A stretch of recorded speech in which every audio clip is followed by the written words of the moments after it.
සාරා ඉපදෙනකොටම ඇයගේ කකුල් ඇඟට වඩා දිගට තිබුණා. ඒක දැක්ක ඇයගේ තාත්තා කියනවා, මේ මොකද?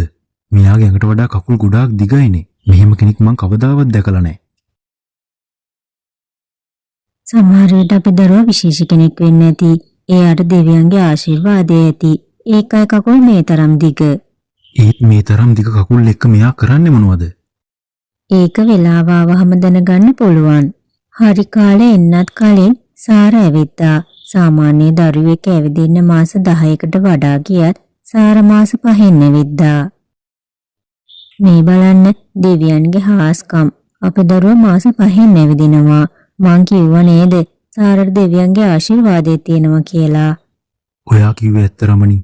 බලන්නකෝ අපේ සාරා හොඳ දේවල් කරાવી. මේ විදිහට සාරා ලොකු වුණා. ඇයි ලොකු වෙන තරමට ඇගේ කකුලුත් දික් වුණා. සාරාගේ වයසේ අනිත් ළමයි ඇය එක්ක සෙල්ලම් කළේ නෑ. අපි ඔය එක්ක සෙල්ලම් කරන්නේ නෑ. ඔය අපි වගේ නෙවෙයි. ඔයාව පේන්න හරියට පිටසක් වල ජීවෙක් වගේ. කොයි තරම් දිග කකුල්ද තියෙන්නේ ඔයාට? ඒකට මගේ තියෙන වැරද්ද මොකද්ද? දෙවියන් මට දිග කකුල් දීලා මම මොනව කරන්නද? අපි කොහොමද ඒක දන්නේ? අපේ අම්මා ඔයා එක්ක සෙල්ලම් කරන්න එපා කියලා තියෙන්නේ. අපි සෙල්ලම් කරන්නේ නෑ ඔයා එක්ක. ඔයා යන්න මෙහෙන්. සාරා තනිවමයි හිටියේ. ඇය එක්ක කවුරුත් කතා කළේ නෑ. සෙල්ලම් කළේ නෑ. ඇය තනිවම ගෙදරට වෙලා ඇඬුවා. මට යාළුවෝ කවුරුත් නෑ. හැමෝම මගෙන් පැනලා දුවනවා. අනේ දෙවියනේ. ඇයි ඔයා මට මෙච්චර දිග කකුල් දුන්නේ? රමණී සාරාට තේරුම් කළා. දුවේ දෙවිය දුන්න දෙයක් නිසා මොකක් හරි තේරුමක් ඇති. හරි වෙලාව ආවහම බලන්නකෝ එයාලම ඔයාව හොයාගෙන එවි. ඒත් කවද්ද දවසේ එන්නේ අම්මේ? ඒ විදුවේ ඒ දැන්නවා ඉස්කෝලේ ගිහින් ඉගෙන ගන්න ඕන. නෑ මට ඉස්කෝලේ යන්න ඕන නෑ. ගමේ හැමෝම මට විහිළු කරනවා. ඉස්කෝලේත් හැමෝම මට විහිළු කරයි. ඒ බය ඔයා හිතෙන් නැති කරගන්න ඕන. ඔයා විශේෂයි දුවේ. ගොඩාක් විශේෂයි. අන්තිමේදී අම්මගේ කීමට සාරා ඉස්කෝලේ යනවා. ඒත් ඇගේ හිතේ තිබ්බ බය නම් නැති වුණේ නෑ. සාරා පන්තියට ඇතුල් වෙද්දි හැමෝම පුදුම වුණා. මේ කවුද පන්තියට ආවේ? මෙයාගේ කකුල් කොච්චරනම් දිගද? මෙයා අපිට වඩා ගොඩාක් උසයිනේ. ඒ පන්තියේ හිටිය ටීන නමින් එක ගෑනු ළමයෙක්. ඇය පෝසත් වගේම අහංකාරයි. ඇය තනියම තමා වාඩි වෙලා හිටියේ. ඒක දැකලා සාරා ඇය ළඟට යනවා. මම ඔයාලගෙන් වාඩි වෙන්නද? එපා මේක මගේ තැන. ඒත් වෙන තැනක් නෑනේ. ඉතින් මම මොනා කරන්නද? බිම ඉඳ ගන්න. මගේ කකුල් දෙක නිසා බිම ඉඳ ගන්න අමාරුයි. එහෙනම් හිටගෙන ඉන්න. මට කරදර නොකර. ටීන සාරට ඉඳ ගන්න දුන්නේ නෑ. අසරණ සාරා හිටගෙන හිටියා. ටික වෙලාවකට පස්සේ පන්තියට මිස් රේඛා එනවා. "good morning දරුවනේ. හැමෝම තම තමන්ගේ තැන්වල ඉඳ ගන්න." හැමෝම වාඩි වුණා. ඒත් සාරට වාඩි වෙන්න තැනක් තිබ්බේ නෑ. "ඇයි කිව්වේ ඇහුනේ නැද්ද? වාඩි වෙන්න." "වාඩි වෙන්න තැනක් නෑ මිස්." එහෙනම් ඔයයි මේ කකුල් දිග කෙල්ල. ෂා ඔයාගේ කකුල් හරිම දිගයිනේ. මෙහෙට එන්න. ඇවිත් බෝඩ් එක සුද්ධ කරන්න. දිග කකුල් වලින් ප්‍රයෝජනයක් ගන්නත් එපැයි. සාරා බෝඩ් එක සුද්ධ කළා. දිග කකුල් නිසා ඇයට බෝඩ් එකේ උඩට එන කල්ම සුද්ධ කරන්න පුළුවන් වුණා. ගොඩක් හොඳයි. හෙට ඉඳන් හැමදාම ඔයා බෝඩ් එක සුද්ධ කරන්න. යන්න දැන් හිටගෙන ඉගෙන ගන්න. සාරා ඉස්කෝලේ ඉවර වෙනකල් හිටගෙන හිටියා. පහුවදා ඉඳන් ඇයට ආයෙත් ළමයි විහිළු කළා. අර බලන්න ජිරාෆ්ටත් වඩා උස කෙල්ල එනවා. ඔහු මෙයාගේ කකුල් ජිරාෆ්ටත් වඩා දිගයි. මෙයා ඉන්න ඕන සත්තුවත්තේ. ඇත්ත කිව්වේ. මේ දේවල් ඇහිලා සාරට ගොඩාක් දුක හිතුණා. දන්නේ නෑ මේ වගේ කෙල්ලන්ට ඉස්කෝලේ ඇඩ්මිෂන් දෙන්නේ කියලා. "ඒයි දිග කෙල්ල මෙහෙට එනවා." "ඇයි ටීනා?" ටීනා සාරාගේ අතට හිස් බිස්කට් පැකට් ටිකක් දෙනවා. "මේ කෙලේට විසි කරලා එන්න." "ඒත් මං ඒ විසි කරන්නේ මේවා කෑවේ ඔයානේ. ඔයා ගිහින් විසි කරන්න." "වැඩි කියවන්න එපා. දන්නවද මේ ඉස්කෝලේ කාගේද කියලා?" "කාගේද?" "මගේ තාත්තගේ. මං කියන දේ කරේ නැත්නම් ඉස්කෝලේ මෙලවලා දානවා." සාරායි පැකට් විසි කරන්න ගියා. ඇගේ දිග කකුල් නිසා ඉක්මනින්ම මේ වැඩ කරන්න පුළුවන් වුණා. ඒ නිසා හැමෝම ඇගෙන් වැඩ ගත්තා. සාරා ඉක්මනින් ගිහින් මට සීතල වතුර එකක් අරන් එන්න. හොඳයි මැඩම්.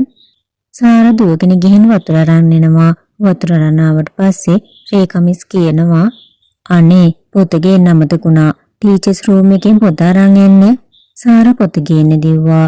එහෙන් මෙහෙට දිව්වා. හැමෝම ඇගේ දිග කකුල් වලින් හයිට ප්‍රයෝජන ගත්තා. එහෙම මාස 2-3ක් ගත වුණා. හැමෝගෙම වැඩ කර ඉඳලා සාරට හරියට ඉගෙන ගන්නත් බැරි වුණා. පළවෙනි විභාගයේම සාරා ෆේල් වුණා. හැමෝම ඇයට hina වුණා. කොහොම ළමෙක්ද ඔයා? ලකුණු බින්දුවයි අරන් තියෙන්නේ. මේ වගේ ලොකු ඉස්කෝලේක ඉගෙනීම ඔයාට හරියන්නේ නෑ. මං නම් පළවෙනි දවසේම දැනගත්තා මේ කෙල්ල මෝඩෙක් කියලා. මෙච්චර දිග කකුල් එක්ක ඉගෙන ගන්න පුළුවන් ඇයි? පන්තියට රේකමිස් වෙනවා. සාරා මම මේක බලාපොරොත්තුනේ නෑ. ඉගෙනීමට හිත යොමු කරන්නෙම නැද්ද? මට ඉගෙන ගන්න අවස්ථාවක් ලැබුණේ නෑනේ මිස්. හැමෝම මගෙන් වැඩ ගත්තනේ. ඇත්තද? දැන් ඒකත් අපේ වැරද්දක්ද? ඔයා කියන්න හදන්නේ මොනවද? නෑ මං කිව්වේ එහෙම නෙවෙයි. ඔයා හෙටම ඔයාගේ දෙමෝපියන් එක්කන් එන්න. නැත්නම් මං ඔයාට හෙට පන්තියට එන්න දෙන්නේ නෑ. ටීනා හිතින් ගොඩාක් සතුටු වුණා. ඇයි කැමතුනේ නෑ සාරා මේ ඉස්කෝලේ ඉන්නවට. සාරා ඉස්කෝලේ ගිහින් වැවක් ළඟ වාඩි වුණා. මම මොකද කරන්නේ? හැමෝම මට විහිළු කරනවා. හැමෝම මගේ හතුරෝ. ඒ වෙලාවේ ගහක හිටිය කුරුල්ලෙක් කියනවා හතුරු මිතුරු කරගන්න ඕන. කවුද කතා කරන්නේ? මං සාරා උඩ බලන්න. සාරා කුරුල්ලව දැක්කා. ඔයා මාව කොහොමද දන්නේ? මගේ නම දන්නේ කොහොමද? මොකද ගියාත්නේ ඔයත් අපේ කෙනෙක්. මේ ආත්මය මිනිස්සෙක් වෙලා ඉපදුනා. ඔයාට තියෙන මායාකාර බලයක්. ඒක ඔයා දන්නේ නැද්ද? නෑ මම මොකුත් දන්නේ නෑ. ඔයාට ඔයාගේ කකුල් ඕන තරම් දික් කරන්න පුළුවන්. ඒකට හිතන්න විතරයි ඕන. සාරා හිතද්දී ඇගේ කකුල් තවත් දික් වුණා. අනේ නියමයිනේ. සාරා ආයෙත් කකුල් පොඩි කරගන්න හිතද්දී ඇගේ කකුල් පොඩි වෙනවා.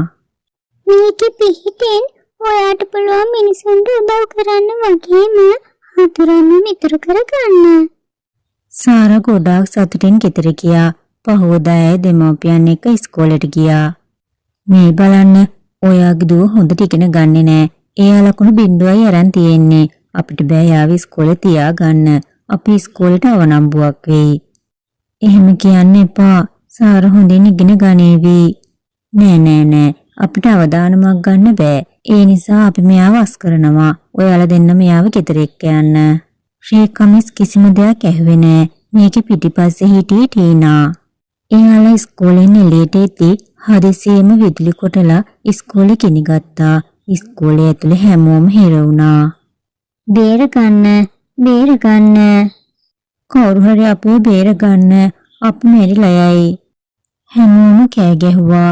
ඒත් කවුරු නම් හිතාමතා ගෙන්දරට යන්න දෙයාලව බේරගන්න. හැමෝම තමන්ගේ ජීවිතයට ආදරෙයි. ඒ වෙලාවේ සාරා හිතුවා මගේ කකුල් ගොඩාක් දික් වෙන්න. ඒ වෙලාවෙම ඇගේ කකුල් ගොඩාක් දික් වුණා. දිග කකුල් නිසා ඇයට පුළුවන් වුණා පහසුවෙන්ම ඉස්කෝලේ ඇතුළට යන්න. ඊට පස්සේ ඇය හැමෝම බේරගත්තා. ඒ විදිහට සාරා දිග කකුල් වලින් හැමෝගෙම ජීවිත බේරගත්තා. සාරා ඔයා අපේ ජීවිත බේරගත්තා. ඔයා හරිම හොඳයි. අද ඉඳන් අපි දෙන්න යාළුවෝ. ඔව් සාරා අපි හැමෝම ඔයාට වැරදි කළා. ඔයාට ඉස්කෝලේ ඉගෙන ගන්න පුළුවන්. ඒ විදිහට සාරා හැමෝගෙම යාළුවෙක් වුණා වගේම හැමෝම ඉස්සරහ වීරයෙක් වුණා. ඊට පස්සේ ඇයට පුළුවන් වුණා සතුටින් ජීවත් වෙන්න.